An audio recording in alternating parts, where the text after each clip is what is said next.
When my dad died, my brother inherited our house and $44 million. Then he threw me out saying, "Get out of my house and don't ever come back." "You mean nothing now?" Days later, the lawyer laughed. "Did you even read the will?" My brother went pale because the will said, "Before I tell you about the absolute disaster that hit my brother and how he lost every single penny of that money, please let me know where you are watching from in the comments section below. I love seeing where my story is reaching. The heavy oak door didn't just close. It slammed with a force that rattled the frosted glass panes, echoing through the empty porch. I stood there on the top step, the rain soaking through the cheap fabric of my suit jacket, staring at the brass knocker shaped like a lion's head. My dad bought that knocker at a flea market 30 years ago when he bought the house. Now I was locked out on the wrong side of it. I looked down at my feet. Next to my scuffed dress shoes sat a single beat-up duffel bag. Inside were 3 pairs of jeans, a few shirts, my laptop, and a framed picture of my dad and me standing in front of the very first delivery truck he ever bought. That was it. That was my entire life, condensed into 20 pounds of canvas, sitting on a wet concrete porch. Through the thick glass, I could hear the faint, muffled sound of music starting up.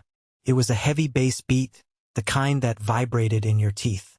Elijah, my older brother, was already celebrating. Not even 6 hours after we watched our father's casket lowered into the ground, he was pouring top-shelf scotch and turning the living room into a VIP lounge.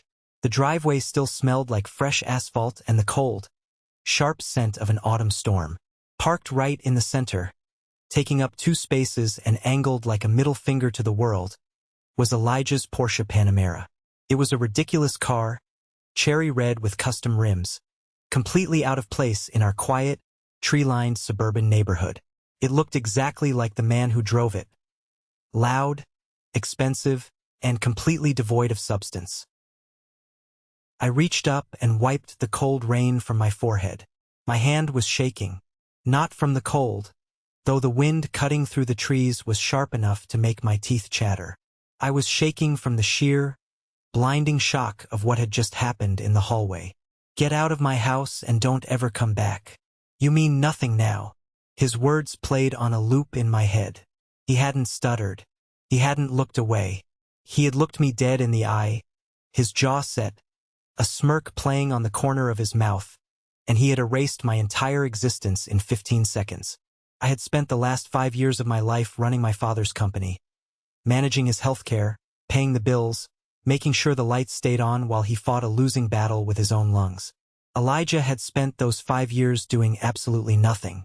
And yet, when the dust settled, Elijah held the deed, the bank accounts, the legacy. $44 million. The entire valuation of Rowe Logistics, the commercial real estate, the liquid assets, the family home. All of it, handed to a man who couldn't even manage his own credit card bill without calling our uncle to bail him out. I slowly picked up the duffel bag. The nylon strap dug into my shoulder. Under my left arm, pressed tightly against my ribs beneath my wet jacket, I felt the hard edge of a thick, red manila folder. I didn't know what was inside it. I only knew that my dad had shoved it into my hands a week before he died. His grip surprisingly strong for a man who could barely breathe. I turned my back on the house. I walked down the driveway, the rain masking the tears of pure frustration that finally spilled over my eyelashes. I didn't look back at the glowing windows. I didn't look back at the Porsche. I just put my head down and walked into the dark, wet street. I had no car. I had no access to the company accounts. My salary had been suspended by Elijah that morning. I was 28 years old, and I was suddenly terrifyingly homeless. But as my wet shoes hit the pavement, a cold, hard knot of clarity began to form in the pit of my stomach. Elijah thought he had won. He thought he had the ultimate inheritance. But he had forgotten one crucial thing about our father. Edward Rowe was a lot of things, but he was never a fool, and he never ever left a job half-finished. To understand how I ended up standing on the street in the pouring rain with nothing but a duffel bag, you have to understand the dynamic of the Rowe family. You have to understand the last 5 years. My dad, Edward, was a force of nature. He built Row Logistics out of a single rusty box truck that he bought at a police auction in the late 80s. He drove the routes himself, loading and unloading freight until his hands were calloused and his back ached. By the time I was born, he had a fleet of 50 trucks. By the time I was in high school, he owned massive distribution warehouses across 3 states. He was a blue-collar king, a man who believed in sweat equity, early mornings, and honoring a handshake. And then there was Elijah. Elijah was 4 years older than me, and from the moment he could walk, he was the golden child. He was charming, he was loud, he played quarterback in high school, and he knew exactly how to smile to get out of trouble. While I was in the garage helping Dad change the oil on the trucks, Elijah was out at pool parties. My dad, despite all his tough talk about hard work, had a massive blind spot when it came to his firstborn. He thought Elijah's arrogance was confidence. He thought his recklessness was entrepreneurial spirit. When Elijah was 18, my dad set up a massive college fund for him. Elijah blew through the entire college fund in 3 semesters at a private university, dropping out to start a lifestyle brand that went bankrupt in 6 months. Dad just sighed and paid off his debts. Then, 5 years ago, the cough started. It was a persistent, dry hack that Dad blamed on warehouse dust. But the dust didn't explain the weight loss or the gray tint to his skin. The diagnosis was brutal and swift. Advanced pulmonary fibrosis. The doctors gave him 3 to 5 years. The day we got the news, we sat in the sterile white office of the pulmonologist. I felt the floor drop out from under me. I looked over at Elijah, expecting to see my brother in tears. Instead, Elijah was looking at his Apple Watch, tapping his foot impatiently. That was the day the invisible line was drawn in our family. As Dad's health deteriorated, I stepped into the breach. I was 23, fresh out of a state business school, and I practically moved into the company headquarters. I learned the routing software, I negotiated union contracts, I handled the massive logistical nightmare of keeping a multimillion-dollar supply chain moving. And when I wasn't at the office, I was at the house. I was the one managing Dad's oxygen tanks, organizing his pill organizers, talking to the home care nurses. I gave up my 20s. I didn't date. I didn't travel. My life was a pendulum swinging between boardrooms and hospital rooms. And where was Elijah? He was officially an executive vice president at Row Logistics, but his office was usually empty. He was in Vegas or Miami or on a ski trip in Aspen. He would fly in for a board meeting wearing a custom Italian suit, shake a few hands, take credit for a profitable quarter that I had engineered, and then fly out again. I remember one specific night in late November, about a year before Dad passed. It was 2 a.m., and I was sitting in a hard plastic chair in the emergency room. Dad had caught a minor respiratory infection that rapidly escalated into pneumonia. His chest was heaving, the monitors were beeping frantically, and the smell of rubbing alcohol and fear hung heavy in the air.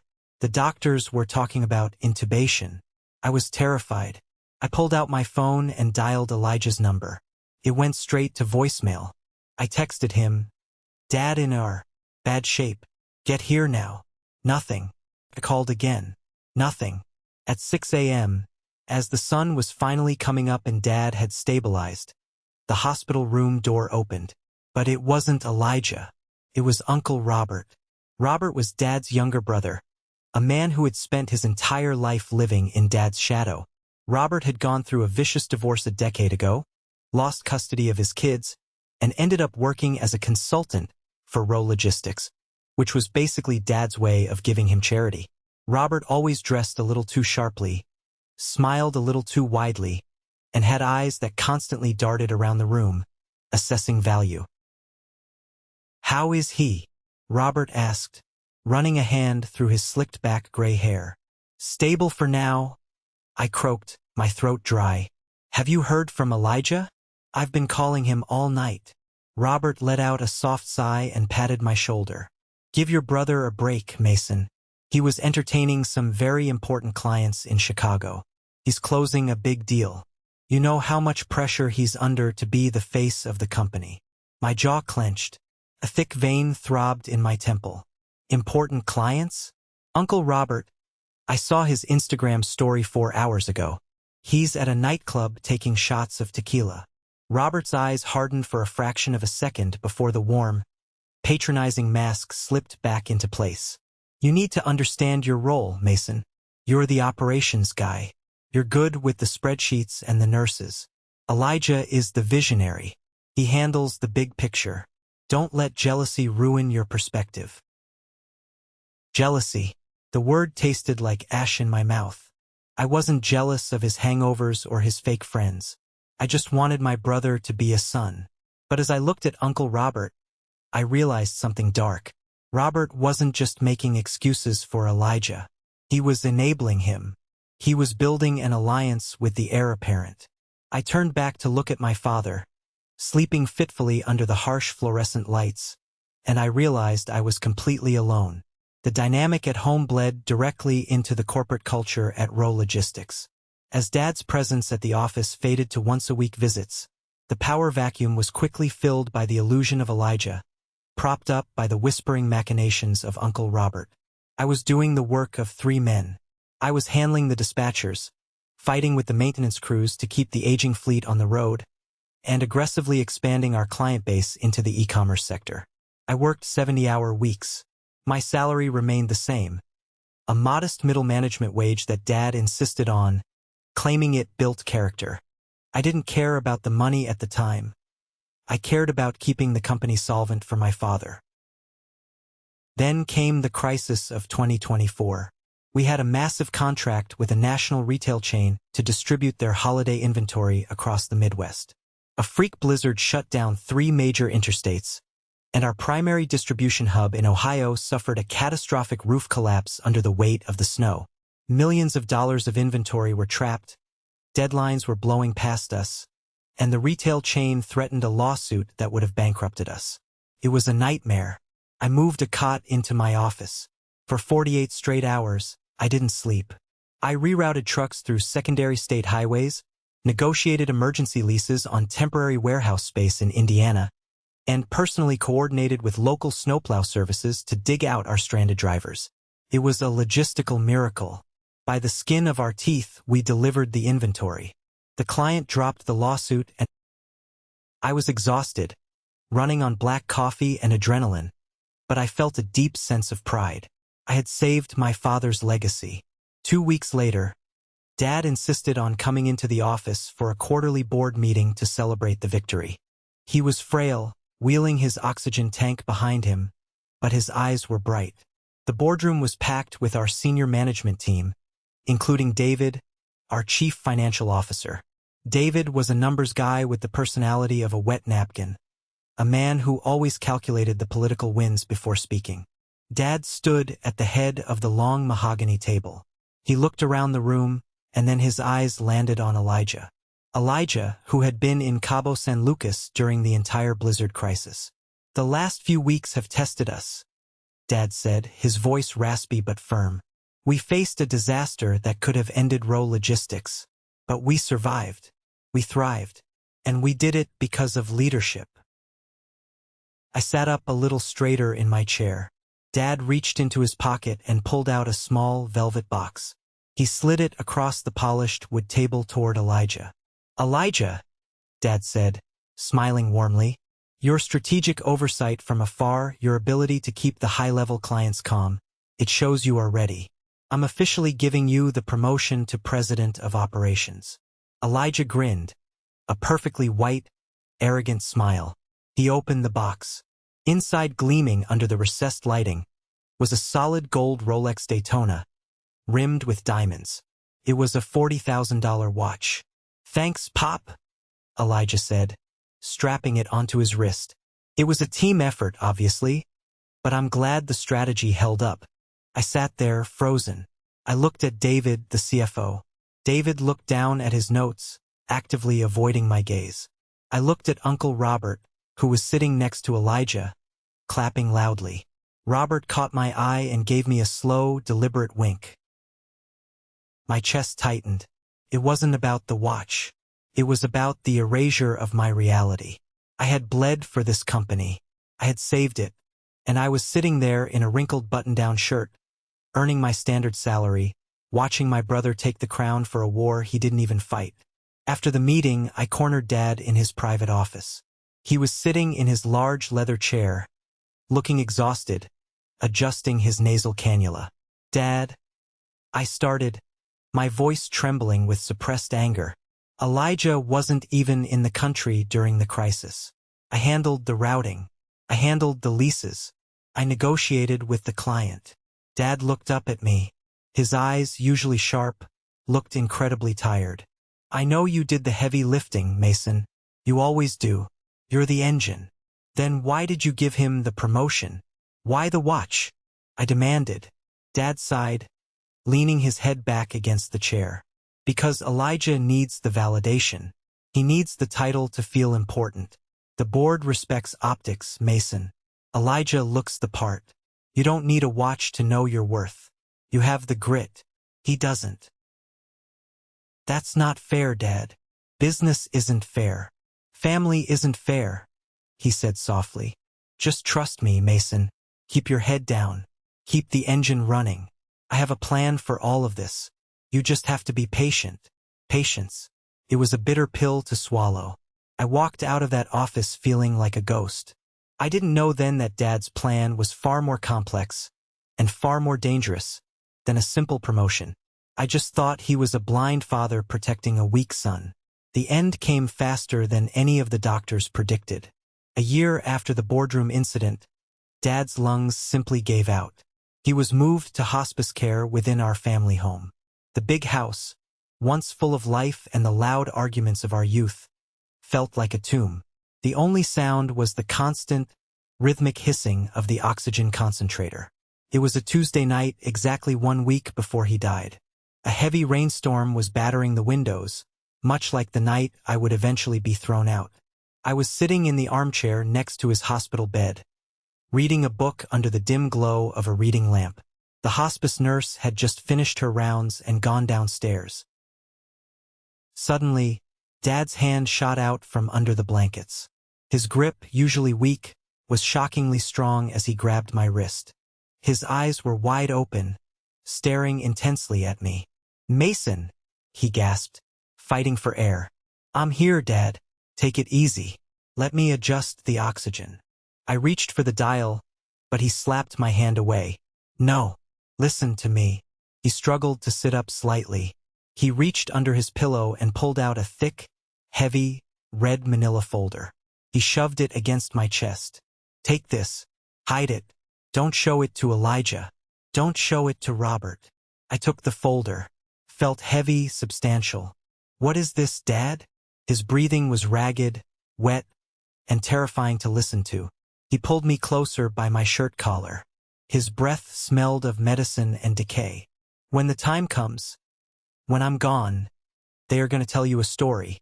Elijah, Robert, the lawyers, they are going to tell you how it is." He paused, coughing violently. I held my breath, terrified he was going to die right then and there. When he finally caught his breath, his eyes bored into mine with a terrifying clarity. "Don't trust what you hear," he whispered fiercely. "Read everything, every single page. And when the dust settles, find Halverson. Only Halverson." "Halverson? Your corporate lawyer?"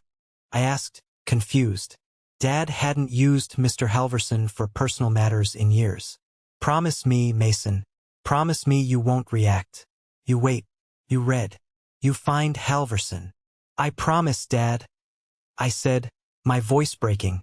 He fell back onto the pillows, the energy completely draining from his body. His eyes closed. He never spoke another coherent sentence after that night. He slipped into a coma 2 days later, and 5 days after that, on a quiet Sunday morning, his heart finally stopped. The funeral was a circus. It was a massive affair, attended by hundreds of employees, vendors, and local politicians. It felt less like a mourning of a great man and more like a networking event. I stood in the front row at the cemetery, the cold wind whipping my black tie over my shoulder. I looked at the polished mahogany casket, feeling a hollow ache in my chest that was so deep it felt physical. I had spent 5 years preparing for this moment, but you are never really ready to become an orphan. I looked over at Elijah. He was standing next to Uncle Robert. Elijah was wearing a custom black suit that probably cost more than my car. He had sunglasses on despite the overcast sky. And as the priest was delivering the final eulogy, talking about Dad's legacy of hard work, I saw Elijah look down. He was holding his iPhone down by his hip, his thumb rapidly scrolling. He was checking his messages. At our father's burial, Uncle Robert noticed me looking. He placed a hand on Elijah's shoulder, leaning in to whisper something in his ear. Elijah put the phone away and quickly adjusted his face into a mask of somber grief, dabbing at a dry eye with a pristine white handkerchief. I felt sick to my stomach, patted my chest. Under my suit jacket, tucked safely against my ribs, was the red folder. Don't trust what you hear. Dad's voice echoed in my mind. The dirt was thrown onto the casket. The final prayers were said, and the crowd began to disperse. I didn't know it yet, but the funeral wasn't the end of the tragedy. It was just the ringing of the bell for the real war to begin. We returned to the family house for the traditional reception. The caterers had set up a massive spread in the dining room. The house was packed with people murmuring condolences, eating tiny sandwiches, and drinking Dad's expensive wine. I was standing in the corner of the kitchen, nursing a glass of water, feeling completely detached from the reality around me. I just wanted everyone to leave so I could finally sleep. Around 5 p.m., the last of the guests filtered out. The front door clicked shut, leaving only the immediate family and a few key company figures in the massive living room. It was me, Elijah, Uncle Robert, and David, the CFO. Elijah walked over to the wet bar, poured himself a generous measure of Macallan 18, and took a long sip. He didn't look like a man who had just buried his father. He looked like a man who had just won the lottery. He set the glass down with a loud clack on the granite counter and turned to face me. The mask of grief was completely gone, replaced by a cold, hard arrogance. "All right, let's get down to business," Elijah said, clapping his hands together once. "We need to talk about the transition." I frowned, setting my water glass down. "Transition?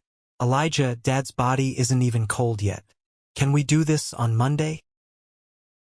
"No, we do this now," Elijah snapped. He reached into his breast pocket and pulled out a crisp, folded legal document. He tossed it onto the coffee table. "This is a power of attorney and an emergency executor decree, signed by Dad last month, notarized and filed. It grants me immediate, sole control over the estate and row logistics pending the final probate." I stared at the paper. Sole control? That doesn't make sense. Dad always said we would run the company together. Dad said a lot of things to keep you happy, so you'd keep wiping his chin, Elijah sneered. He took another sip of his scotch. But when it came down to the wire, he knew who had the vision. I am the sole heir, Mason. The house, the company, the 44 million. All of it.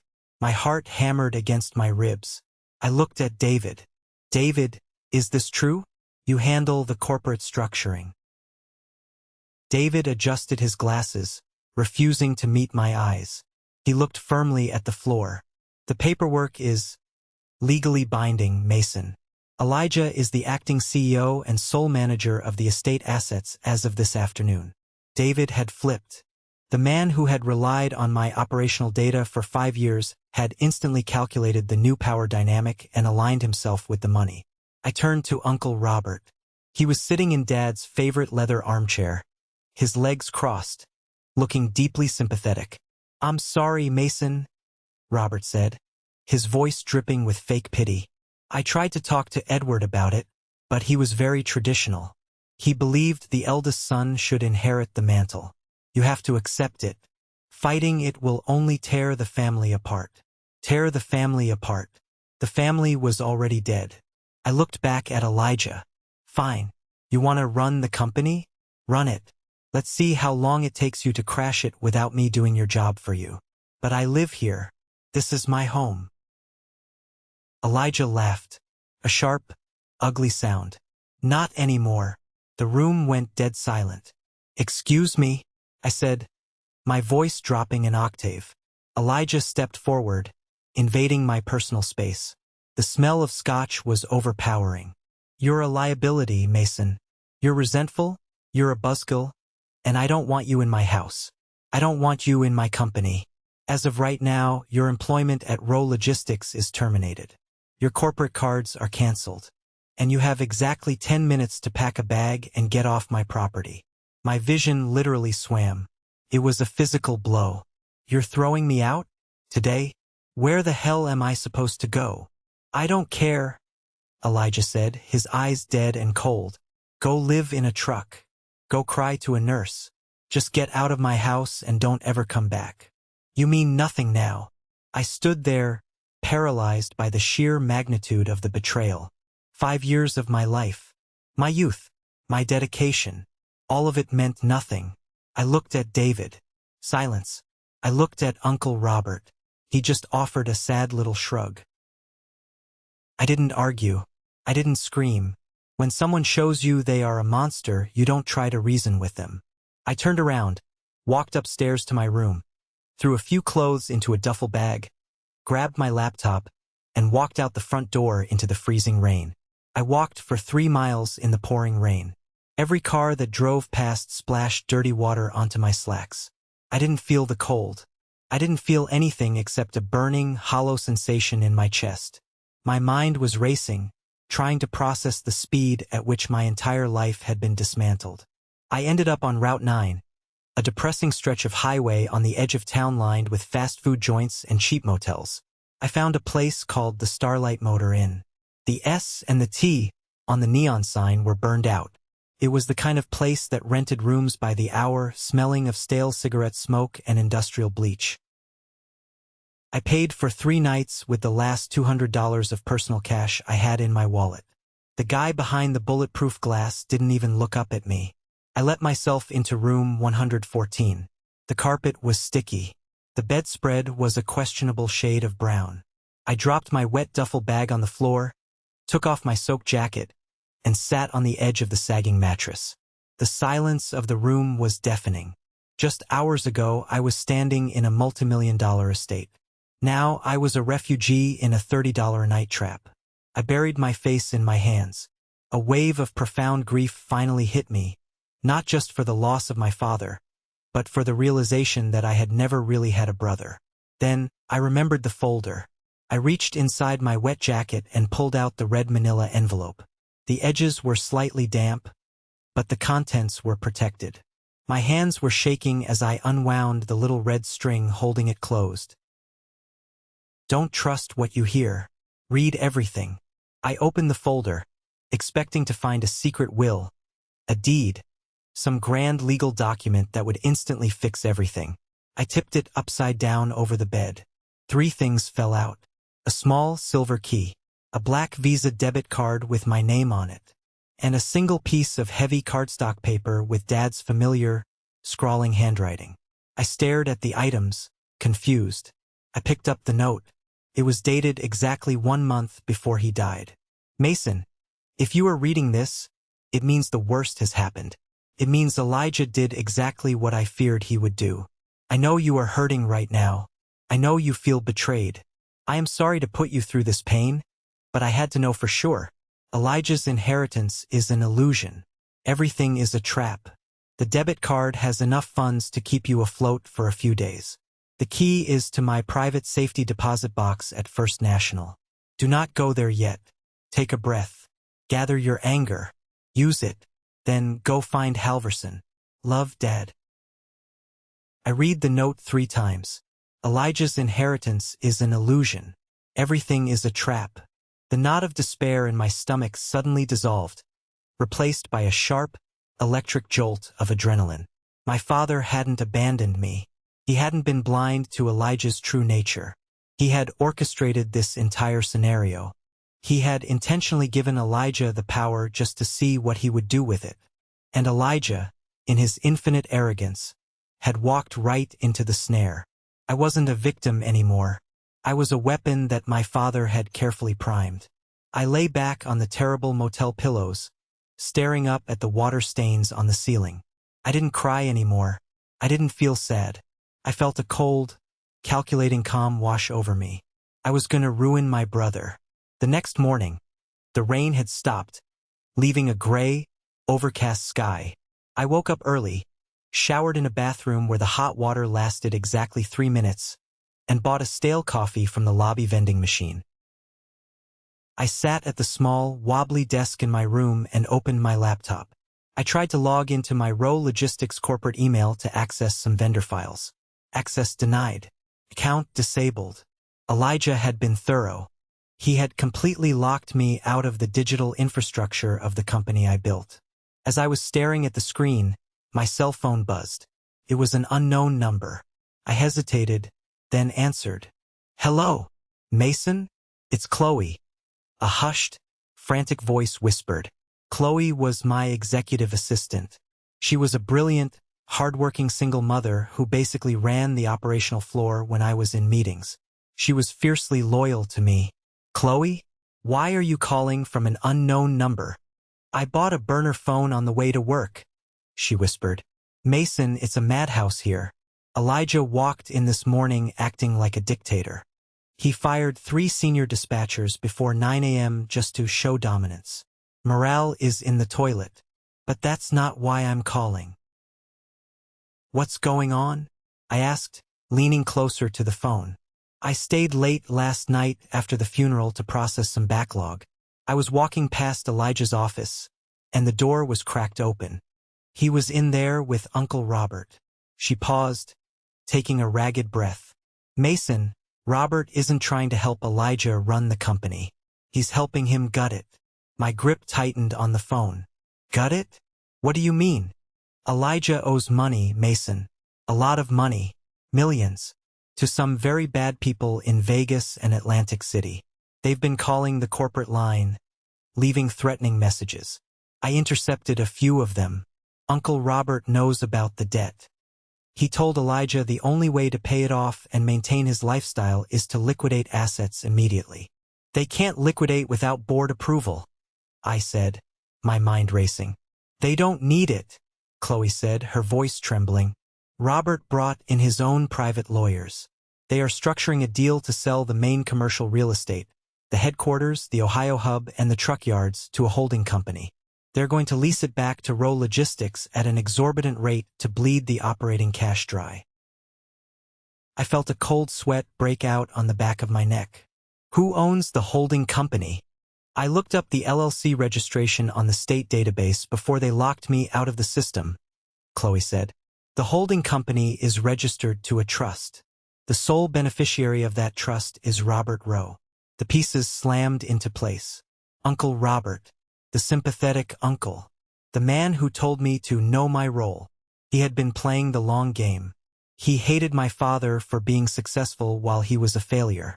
He had manipulated Elijah's ego, inflated his debts, and waited for my father to die.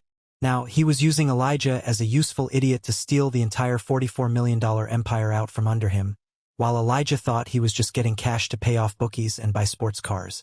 And the only person who would have seen the numbers, the only person who would have stopped it, was me. That's why Robert didn't stop Elijah from throwing me out. Robert probably gave him the idea. "Chloe," I said, my voice eerily calm, "I need you to do something incredibly dangerous. Can you get into the physical filing cabinets in David's office? I need the draft contracts for that real estate sale. I need physical proof." "David changed the locks," she said. "But he's an idiot and keeps the spare key under his desk mat. I can get them during lunch. Get them. Take pictures of every page. Send them to my personal email, then put the files exactly back where they were. If anyone catches you, you pretend you were looking for an HR form. Understand?" "I got it, Mason. We miss you here. He's going to destroy this place." "He's not going to destroy anything, Chloe. Because he doesn't own it." I hung up the phone. The betrayal was absolute. My brother was a greedy fool, but my uncle was a venomous snake. I looked at the debit card Dad had left me. I grabbed my jacket. It was time to go to war. It was time to find Halverson. Downtown was a completely different world from Route 9. It was a world of towering glass and steel, where money moved silently through fiber optic cables and power was negotiated in soundproof rooms. The offices of Halverson and Pike occupied the entire penthouse floor of the tallest building in the financial district. Mr. Halverson wasn't just a lawyer. He was a legal architect for the ultra-wealthy. He specialized in impenetrable trusts, aggressive corporate defense, and making massive problems disappear quietly. I stepped off the private elevator into a lobby that looked like an art museum. The floors were imported Italian marble, and the walls were paneled in rich, dark walnut. Behind a massive slab of white marble that served as a desk sat a young man named Julian. Julian wore a tailored suit and had the arrogant, slightly bored expression of someone who spent his day turning away millionaires. I walked up to the desk. I was still wearing the same suit from the funeral, slightly wrinkled from my stay at the motel. "Can I help you?" Julian asked, not bothering to look up from his dual monitors. His tone implied that I was entirely in the wrong building. "I need to see Mr. Halverson," I said. Julian sighed, a tiny, performative exhalation of breath. Finally, he looked up, his eyes scanning my wrinkled jacket. "Mr. Halverson requires an appointment. Currently, he is booked out for the next 6 weeks. If you'd like to leave your name, I can have a junior associate call you to see if your matter meets our firm's criteria." "I don't need a junior associate," I said, leaning my palms flat on the cold marble desk, forcing Julian to lean back slightly. "My name is Mason Rowe. My father was Edward Rowe. And I know for a fact Mr. Halverson is expecting me." Julian's fingers hovered over his keyboard. The name Rowe meant something in this city, and it certainly meant something in this firm. He picked up a sleek black phone and pressed a single button. "Mr. Halverson, there is a Mason Rowe here to see you. He doesn't have an appointment." There was a brief pause. Then, a deep, resonant voice came through the speakerphone, loud enough for me to hear. "Send him in immediately, Julian, and hold all my calls." Julian's arrogant demeanor vanished instantly. He stood up, smoothing his tie. "Right this way, Mr. Rowe." He led me down a long hallway lined with abstract art and opened 2 massive double doors. Mr. Halverson's office was breathtaking. It had floor-to-ceiling windows overlooking the entire city skyline. Halverson himself was standing behind his desk. He was a man in his late 60s, impeccably dressed in a navy pinstripe suit, with sharp, intelligent eyes and a completely bald head. He radiated a quiet, dangerous authority. As the doors closed behind me, Halverson smiled. It wasn't a warm smile. It was the smile of a chess grandmaster who just watched his opponent make the exact wrong move. "Mason," he said, gesturing to one of the leather chairs across from his desk. "Have a seat. I must admit I was starting to worry. You are a day late. I expected you yesterday." I sat down. It took me a day to process the fact that my brother threw me out of my own house on the day of my father's funeral. Halverson didn't look surprised. He walked around his desk and sat opposite me, steepling his fingers. "Ah, so Elijah played his hand immediately. How very predictable. And I assume he brandished the emergency power of attorney your father signed." "He did. And he told me he inherited everything. The house, the money, the company." I looked Halverson dead in the eye. "My dad left me a note. He told me it was an illusion. He told me to find you." Halverson nodded slowly. He reached into his desk drawer and pulled out a thick, bound document. It wasn't a standard file.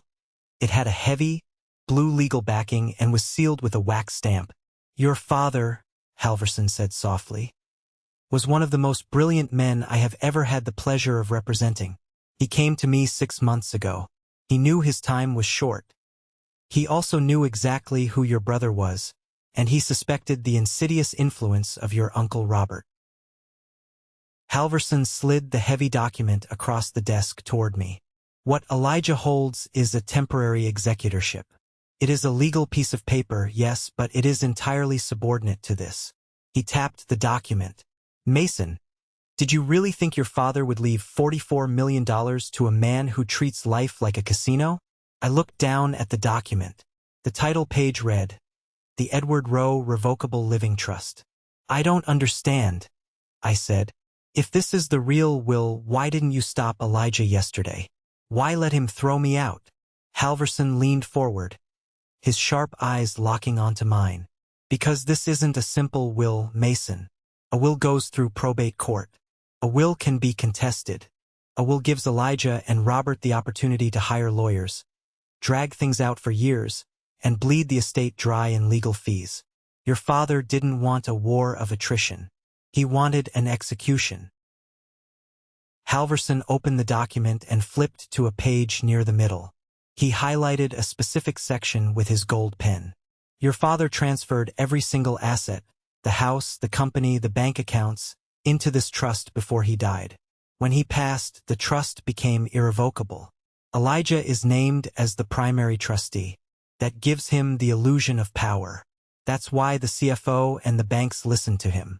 However, his position as trustee is entirely conditional.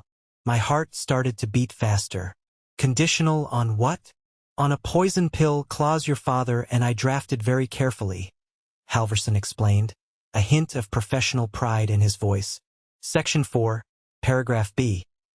Elijah's control over the trust assets is contingent upon him providing a permanent, rent-free residence for you in the family home and maintaining your employment and salary at Rowe Logistics. I stopped breathing. I stared at the legal jargon on the page, the words blurring slightly. If Elijah violates that condition, Halverson continued, his voice lowering, if he evicts you or fires you, the poison pill automatically triggers. Elijah's status as trustee is instantly revoked. He is legally stripped of all authority, all access, and all inheritance. He doesn't get a dime. He doesn't get a single share of the company. The genius of it hit me like a physical shockwave. Dad didn't just protect me. He weaponized Elijah's own greed against him. He gave Elijah enough rope to hang himself, knowing that Elijah's arrogance wouldn't allow him to share power. And if he loses it all, I whispered, looking up at the lawyer. Where does it go? Upon the triggering of the clause, Halverson said, leaning back in his chair and offering a genuine, satisfied smile, the trust automatically designates a new, permanent and sole beneficiary of the entire $44 million estate. He tapped his pen against the desk. You, Mason, you get everything. Clean, clear, and uncontestable by any court in this state. The silence in the office was profound. High above the city traffic, I sat there absorbing the magnitude of my father's love. He hadn't just watched me suffer for 5 years. He had seen every late night, every sacrifice, every moment of disrespect I endured from my brother and my uncle, and he had engineered the ultimate, inescapable trap to secure my future.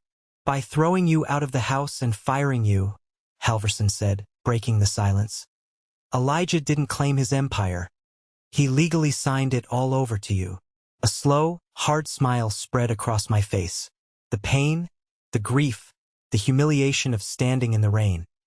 It all evaporated, replaced by cold, righteous anticipation. So, I said, my voice steady, how do we pull the trigger? Halverson opened a fresh legal pad. We need irrefutable proof of the violation. We need proof he evicted you, and proof he terminated your employment. We secure the evidence. We file an emergency injunction to freeze all trust assets. And then, Halverson's smile matched mine. We go pay your brother a visit. I reached into my pocket and pulled out my phone. I had the text from Chloe about my disabled accounts. And I knew exactly how to get the proof of the eviction. Give me 2 hours, I told Halverson. I'll give you the rope. You tie the noose. Give me 2 hours, I told Halverson. I'll give you the rope. You tie the noose. I walked out of that high-rise office building and onto the busy sidewalk. The cold city air hit my face, but I didn't feel the chill anymore. I felt entirely awake. For 5 years, I had been playing a defensive game, constantly absorbing the hits from my brother and my uncle, trying to keep my father's company afloat. Now, the rules had changed. I was on the offense, and I had the full weight of the law behind me. I pulled out my phone and dialed a number I had dialed 1,000 times before. It belonged to Sarah, our family housekeeper. She had worked for my parents since I was in middle school. She was a quiet, fiercely observant woman who had watched me sacrifice my 20s to care for my dying father, and she had watched Elijah treat our home like a hotel. The phone rang twice before she picked up. "Mason." Her voice was a hushed whisper. "Oh, honey. I'm so glad you called. Are you okay? Where are you staying?" "I'm fine, Sarah. I'm safe," I said, leaning against the stone facade of a bank building. "But I need your help. I need to know exactly what is happening at the house right now." I could hear the faint sound of loud music in the background of her call. "It's a nightmare," she whispered, her voice tight with anger. "Elijah has people over. Awful people. They are drinking your father's vintage wine. They are tracking mud on the carpets. He told me to clean up after them like I'm a waitress at a cheap bar. He acts like he owns the world. He doesn't own anything, Sarah, and I'm going to prove it today. But I need evidence." I took a deep breath. The security cameras, the one above the front porch and the one in the main hallway. Do they still record audio? "Yes," she said immediately. "Your father upgraded the system last year. It records everything to the cloud server." "Elijah locked me out of the digital network," I explained. "I need you to log into the main computer in Dad's study. Download the footage from 3 days ago, right after the funeral. The exact moment he threw me out. I need the video, and I need the audio of him telling me I'm evicted." There was a brief pause on the line. Then, Sarah's voice came back, entirely devoid of fear. "He is sitting in the living room with some man named Marcus. They are arguing about money. The study is empty. Give me 10 minutes. Sarah, if he catches you—" "He won't catch me," she interrupted fiercely. "He doesn't even know how to turn that computer on. I loved your father, Mason, and I know who the real son is. I'll send it to your personal email." 10 minutes later, my phone buzzed. 2 massive video files sat in my inbox. I clicked the first one. It was the porch camera. The high-definition video showed me standing in the rain, holding my bag. Then the heavy door swung open. Elijah's face filled the frame. The audio was crystal clear. "Get out of my house and don't ever come back. You mean nothing now." I forwarded the files directly to Halverson. Then, I opened the second email I had received earlier that day. It was from Chloe, my assistant. True to her word, she had snuck into the CFO's office. Attached were high-resolution photographs of the draft contracts Uncle Robert had drawn up. They detailed the exact plan to sell our massive commercial real estate portfolio to a dummy corporation owned by Robert himself. It was a textbook corporate bleed-out. Finally, I needed the last nail in the coffin. I needed proof of my termination. I called Chloe back. "Did Human Resources process my termination?" I asked her. "Yes," Chloe confirmed. "Elijah marched into HR yesterday morning and demanded they cut you off. They generated the official termination notice and the Cobra insurance paperwork. It was sent via certified mail to your last known address." "Which is the family house," I said. "Where Elijah currently is." "Exactly. But they also generated a digital PDF for the corporate records. I have a copy right here." "Send it to the lawyer," I said, giving her Halverson's email address. I walked back into the lobby of the law firm and took the elevator up to the penthouse. When I walked back into Halverson's office, he was off the phone, adjusting his cuffs.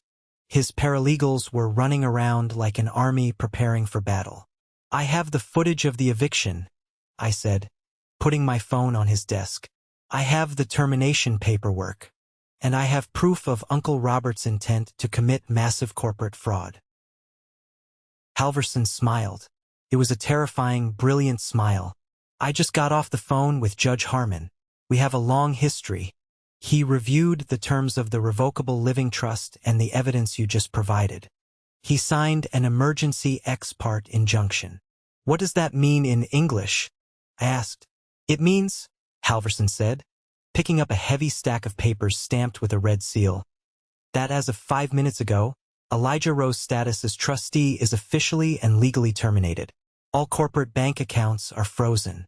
The house belongs to you, and anyone currently on the property without your permission is guilty of criminal trespassing." Halverson stood up and grabbed his tailored overcoat. Shall we go take out the trash? We didn't take a taxi. Halverson had a black car waiting downstairs. We drove out of the city and into the quiet, affluent suburbs where I grew up. But we didn't go alone. Following closely behind our black car were two white and green sheriff's department cruisers. Halverson didn't mess around with local beat cops. He called the County Sheriff's Civil Enforcement Division. When you are executing a high-value property seizure and an eviction on a $44 million estate, you bring the heavy artillery. The rain had stopped, but the sky was a bruised, heavy gray. We turned onto my street. My heart was pounding against my ribs, a heavy, rhythmic thud. This was the street where I learned to ride a bike. This was the street where my dad taught me how to drive his first delivery truck. And now it was the street where I was going to ruin my own flesh and blood.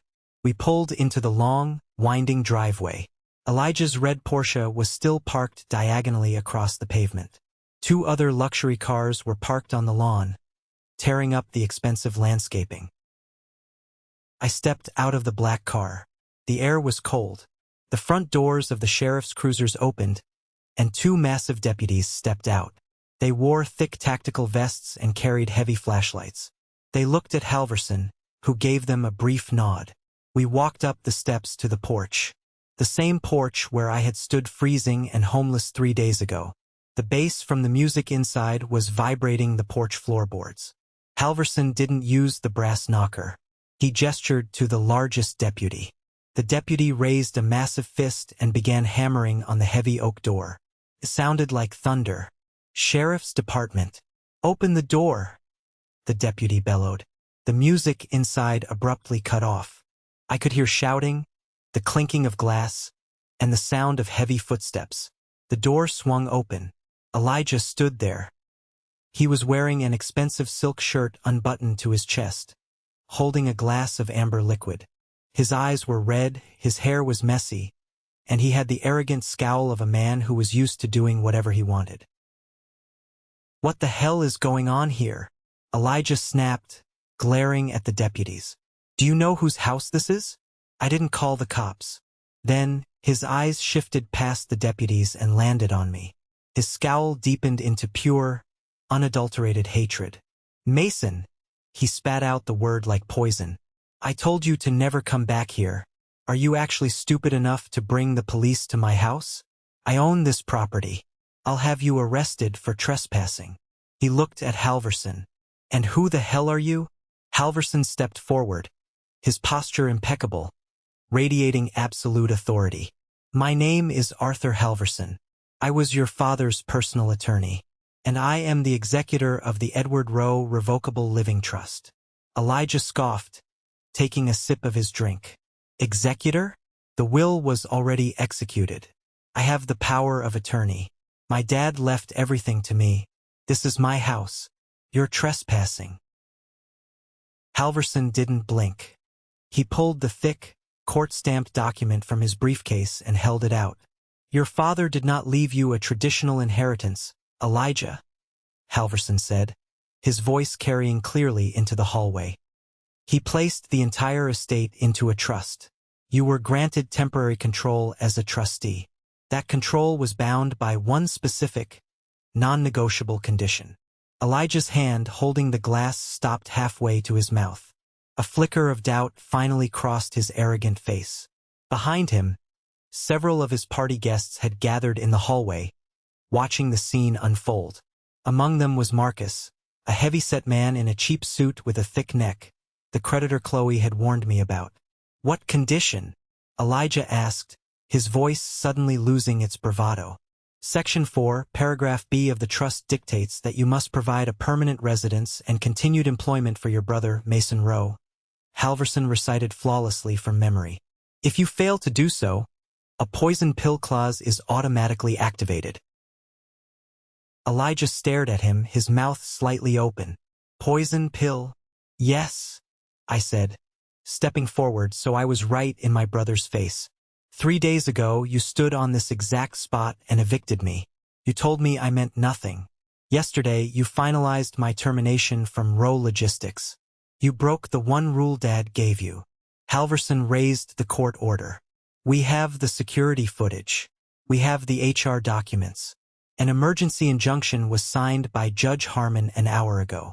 The condition has been violated. Your status as trustee is permanently revoked. Elijah's face turned the color of old ash. Revoked? What does that mean? I still get the money, right? I'm his son. You get nothing, Halverson said coldly. The trust clearly states that upon violation of the condition, all assets, all bank accounts, all property, and all corporate shares are instantly transferred to the sole, permanent beneficiary. Halverson pointed a perfectly manicured finger at me. Mason Rowe. The silence that fell over the porch was absolute. The only sound was the wind rustling the dead leaves in the yard. Elijah looked at me, his eyes wide with a frantic, desperate panic. No, that's impossible. Dad wouldn't do that. He loved me. He gave me the promotion. He gave me the watch. He gave you a test, Elijah, I said, my voice steady and cold.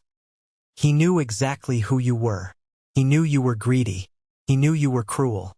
He gave you the power just to see if you would use it to destroy me. And you did it in less than 24 hours. This is a trick, Elijah suddenly screamed, his voice cracking. He lunged forward, grabbing the lapels of Halverson's coat. You fake lawyer. I'll sue you. I'll sue everyone. The two deputies moved with terrifying speed. In a fraction of a second, they grabbed Elijah by the arms, spun him around, and slammed him chest first against the heavy oak door. His glass shattered on the porch, spilling expensive liquor over his shoes. Keep your hands to yourself, sir, the larger deputy warned in a low, dangerous rumble. Marcus, the heavy-set man from the hallway, pushed his way to the front. He looked at Elijah, then at Halverson. Hey, lawyer, are you saying he doesn't have the money? He doesn't own the commercial real estate. Mr. Rowe currently owns the clothes on his back and a heavily financed sports car in the driveway, Halverson stated clearly. He has no access to the $44 million estate. Marcus's face turned purple. He leaned down close to Elijah's ear. You owe my bosses $3 million, you stupid punk. You told me the warehouse sale was happening tomorrow. You better find a place to hide. Marcus turned around and stormed out of the house, shoving past the other guests. Elijah was hyperventilating. The deputies released him, and he slid down the doorframe, collapsing onto the porch. The arrogant golden boy, the man who had tormented me, the man who had abandoned our father on his deathbed, was a shaking, sobbing mess. He looked up at me from the ground. Tears were streaming down his face, mixing with sweat. The superiority was entirely gone, replaced by naked, pathetic fear. Mason, he begged, reaching a shaking hand out toward my shoe. Mason, please, you can't do this. I'm your brother. We share the same blood. I have debts, Mason. Very bad people are after me. If I don't pay them, they will kill me. Please, we can share it. I'll let you run the company. Just give me my cut. I looked down at him. I remembered the nights I spent sleeping in a hospital chair. I remembered the funeral where he checked his phone while they buried our dad. I remembered the cold rain hitting my face when he locked me out. You burned the bridge while you were standing on it, Elijah, I said quietly. I was grieving, he cried out, grasping at straws. I didn't know what I was doing. You knew exactly what you were doing. You showed me exactly who you are. I stepped back, out of his reach. The lawyer will give you 10 minutes to pack one suitcase. After that, the deputies will escort you off my property. If you ever come near this house or the company again, I will have you arrested. This is the moment that changes everything, the moment I finally took back control of my life. Thank you so much for your patience and for staying with me until now. You've been amazing. Please give this video a like and comment one below to let me know you've made it this far. Not only does this help more people find this story, but it also lets me know that my experiences truly mean something to someone. Your support is my greatest motivation to keep sharing the rest of this journey. While the deputies stood guard in the hallway, watching Elijah frantically throw designer clothes into a single suitcase. Another car pulled into the driveway. It was a silver Mercedes. Uncle Robert stepped out, looking incredibly pleased with himself. He was wearing a light gray suit, probably coming over to celebrate the impending sale of our family's legacy. He walked up the steps, seeing the sheriff's cruisers, and stopped dead in his tracks. His eyes darted from the deputies to Halverson, and finally to me. The fake, patronizing smile vanished. "Mason," Robert said, his voice tight. "What is going on here? Why are the police at the house?" I walked slowly down the porch steps until I was standing face to face with him. For my entire life, I had let this man make me feel small. I had let him dictate my worth.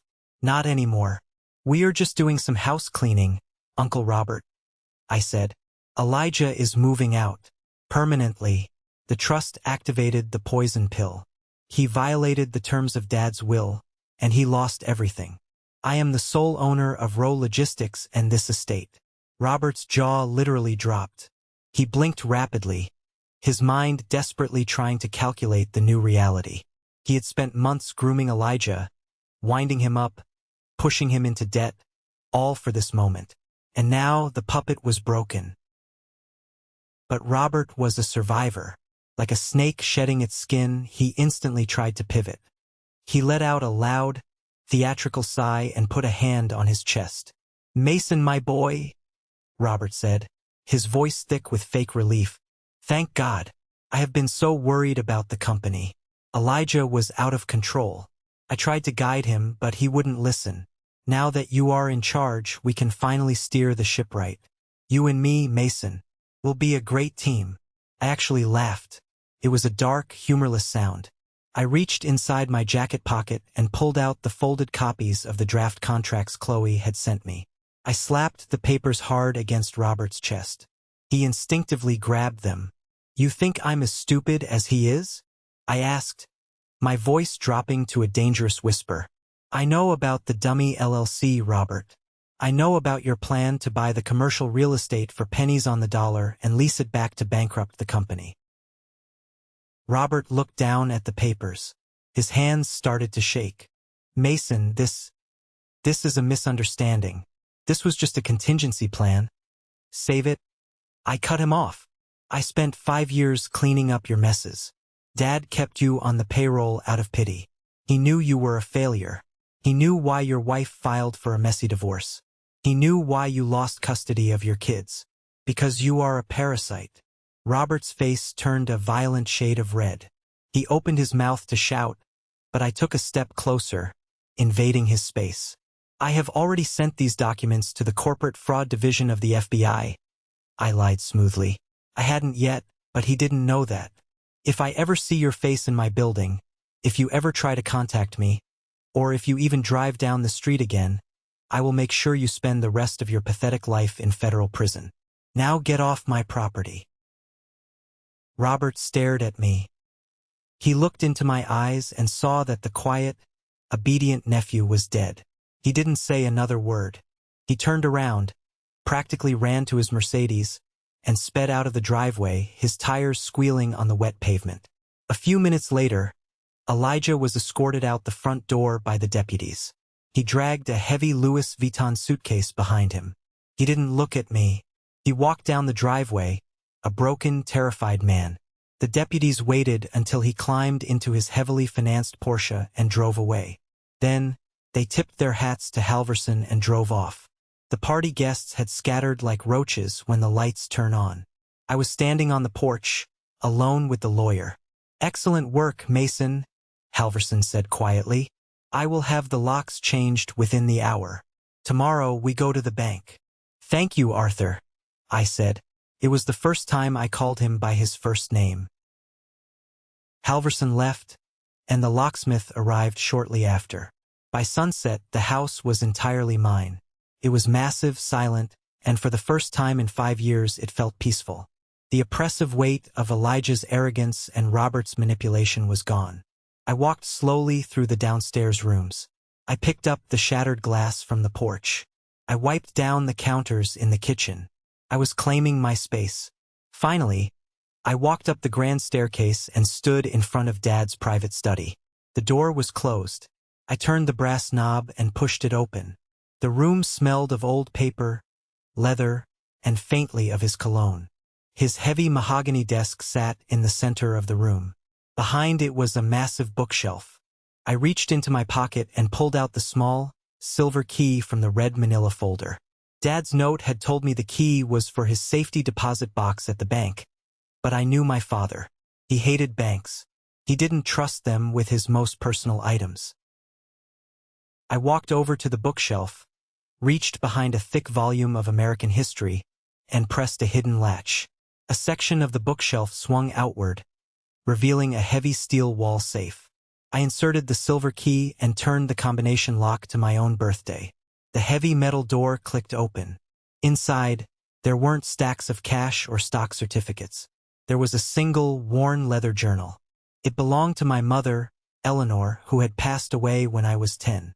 Dad had kept it locked away for almost 2 decades. Sitting on top of the journal was a fresh piece of paper, folded in half. It was another note in Dad's handwriting. My hands trembled as I opened it. Mason, if you are standing in this room reading this, it means you won. It means you survived the storm, and you purged the poison from this family.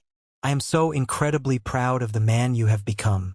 I want you to know the truth. I knew Elijah was broken from the time he was a teenager. I saw the greed in his eyes. I saw the cruelty. But I also saw how much you loved the company and how much you loved our family. If I had simply fired Elijah and handed you the keys, he would have spent the rest of his life suing you, harassing you, and trying to destroy what you built. He would have played the victim. I had to let him destroy himself. I had to play the blind, foolish father. I had to give him the rope, knowing it would hurt you in the short term so that you could be free of him forever. I am sorry I let you believe I didn't see your hard work. I saw every minute of it. The company is yours. The legacy is yours. Make it better than I ever did. Love always, Dad. I sat down in his heavy leather desk chair. I held the note in both hands, and for the first time since my father's death, I truly broke down. The tears came hot and fast, washing away the years of resentment, the years of feeling invisible. My father had never been blind. He had been a master tactician, enduring the pain of playing the villain in my eyes, just to build an impenetrable fortress around my future. The house was quiet, but I was no longer alone. The next 6 months were a whirlwind of aggressive restructuring. I took over the corner office at Rowe Logistics, but I didn't sit behind the desk very often. I spent my time down on the dispatch floor, in the maintenance garages, and on the road with our drivers. My first official act as the sole owner and CEO was to fire David, the CFO. I didn't give him a massive severance package. I called him into my office on a Monday morning. He walked in, looking nervous, clutching his iPad. "Sit down, David," I said, not looking up from the financial reports on my desk. "Mason, I just want to say, the transition has been very smooth. I'm glad we could keep the ship steady," he started, trying to use his corporate speak to smooth over his betrayal. I looked up at him. "David, on the day of my father's funeral, you stood next to my brother while he threw me out of my own home. You knew I was the one who saved the Ohio contract. You knew I was the one doing the work. But you calculated that Elijah had the power, so you sided with the bully." David swallowed hard. "I was just following the legal documents at the time, Mason. It was purely professional."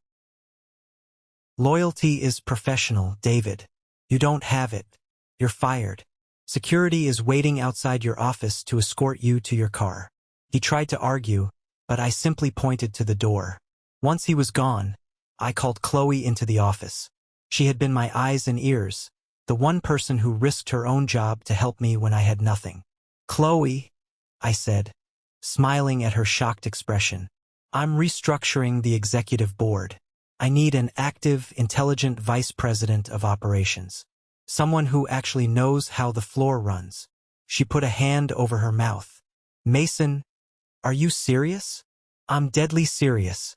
The promotion comes with the corner office next to mine, a company car, and a salary that reflects your actual worth.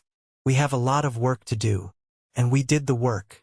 We purged the toxic culture Elijah had started to cultivate. I raised the base salary for our warehouse workers. I implemented a new training program for the drivers. We didn't just survive the transition, we thrived. Within a year, we had secured 2 new massive national contracts. Rowe Logistics was stronger than it had ever been. But as my father always said, a cornered rat will eventually try to bite. Almost exactly a year after my father's death, I received a thick legal packet in the mail. It was a notice of a civil lawsuit. Elijah and Uncle Robert had joined forces. They were utterly broke. Elijah's sports cars had been repossessed. He had narrowly avoided prison for his gambling debts only because Uncle Robert had liquidated his own retirement accounts to pay off the Vegas creditors, leaving them both destitute. Now, desperate and angry, they found a sleazy, ambulance-chasing lawyer willing to take a case on contingency. The lawsuit claimed that my father, Edward Rowe, was mentally incompetent and suffering from medical delirium when he established the Revocable Living Trust. They claimed I had exerted undue influence over a dying man to steal the inheritance. They wanted the trust voided. They wanted the $44 million. I called Halverson immediately. He didn't sound worried. In fact, he sounded bored. "Let them proceed to the mandatory pre-trial mediation," Halverson said. "It will save us the trouble of destroying them in a public courtroom." 2 weeks later, we walked into a sterile conference room in a downtown mediation center. Elijah and Robert sat on the opposite side of a long glass table. They looked terrible. Elijah had lost weight, his expensive clothes hanging off his frame. His eyes were dark and hollow. Robert looked 10 years older, the slick arrogance replaced by a twitchy desperation. Their cheap lawyer, a sweaty man in a poorly fitting suit, started aggressively. "We are prepared to take this to a jury," the lawyer blustered. Edward Rowe was on heavy narcotics during his final months in hospice. He lacked the legal capacity to create a complex trust instrument. My clients were wrongfully disinherited due to the manipulative actions of Mason Rowe. Halverson sat quietly, letting the man speak. He opened his elegant leather briefcase and pulled out a small flash drive. He plugged it into the large television screen mounted on the wall of the conference room. "Counselor," Halverson said smoothly, "before we discuss settlements or jury trials, I think you should view a piece of evidence that we are required to submit in discovery." Halverson clicked a button on a remote. The screen flickered to life. It was a video recording. The timestamp showed it was filmed exactly 2 weeks before my father died. The video showed my father sitting in his hospital bed in our house. He looked frail, yes, but his eyes were sharp and focused. Sitting next to him was a man in a white coat. For the record, the man in the video said, "My name is Dr. Eris Thorne, Chief of Neurology at State Memorial Hospital. I am conducting a comprehensive cognitive capacity evaluation of Mr. Edward Rowe." For the next 20 minutes, the video showed my father flawlessly answering complex questions about his finances, the current stock market, the exact operational details of his company, and his specific intentions for his estate. He was sharper than half the people in the mediation room. Then my father looked directly into the camera. "I am establishing a revocable living trust." Dad's voice rang out through the conference room. "I am doing this specifically because my eldest son, Elijah, is financially reckless and morally bankrupt. I am also doing this to protect my estate from my brother, Robert, who has a history of financial fraud. I am of sound mind. I know exactly what I am doing. I am protecting my true legacy, Mason." The video ended. The silence in the mediation room was suffocating. I looked across the table. Elijah was staring at the black television screen, his mouth hanging open. The reality of his father's complete and utter rejection finally broke through his delusion. Robert had his face buried in his hands. Their lawyer was packing his briefcase with frantic speed. He knew a dead case when he saw one. Halverson leaned forward, resting his arms on the glass table. "If you proceed with this frivolous lawsuit, we will not only introduce this video, but we will countersue for malicious prosecution, emotional distress, and we will demand full reimbursement of all legal fees. Given your client's current financial difficulties, I suspect that would result in personal bankruptcy for both of them." Halverson paused, letting the threat hang in the air. "I suggest you drop the suit with prejudice." Today, Elijah didn't look up. He just gave a small, defeated nod. The war was officially over. A few days later, I drove out to the cemetery. It was a beautiful, crisp autumn morning. The sky was a brilliant, cloudless blue. I didn't take my new company car. I took the old, rusty box truck that Dad used to drive when he first started Row Logistics. We kept it in the back of the maintenance yard as a piece of history. It rattled and shook, and it smelled like old oil and hard work. I parked the truck and walked up the gentle green hill to my parents' gravesite. They were buried side by side under a massive oak tree. I didn't bring flowers. I brought a copy of our latest quarterly financial report, showing record-breaking profits and the lowest employee turnover rate in the history of the company. I placed the folder gently on the grass between their headstones. I stood there for a long time, listening to the wind blow through the branches. I thought about everything that had happened over the last year. I thought about the cold rain on my face when I was thrown out. I thought about the desperate look in Elijah's eyes when he realized his arrogance had cost him his empire. Society tells us a lot of lies about family.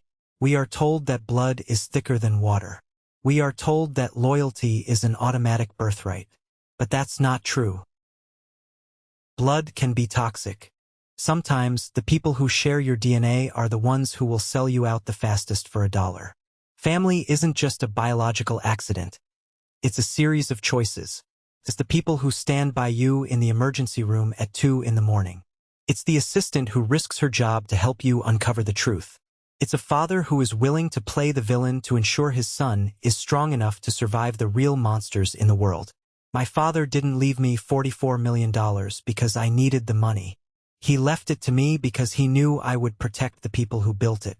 He taught me the most valuable lesson of my life. A true legacy, true loyalty, and true respect cannot be inherited on a piece of paper.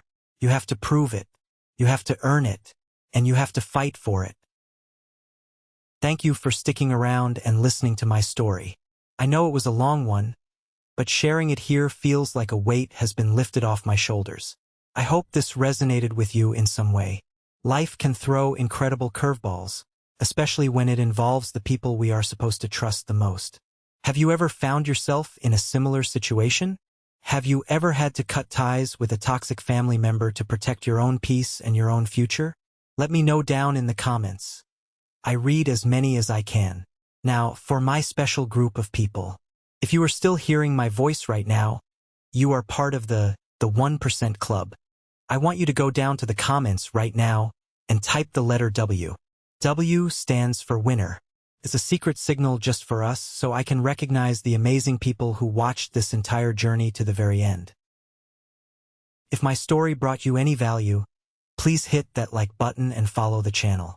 We are building a great community here, and I have many more stories to share with you. Until next time, stay strong, trust your instincts, and never let anyone tell you that you don't matter.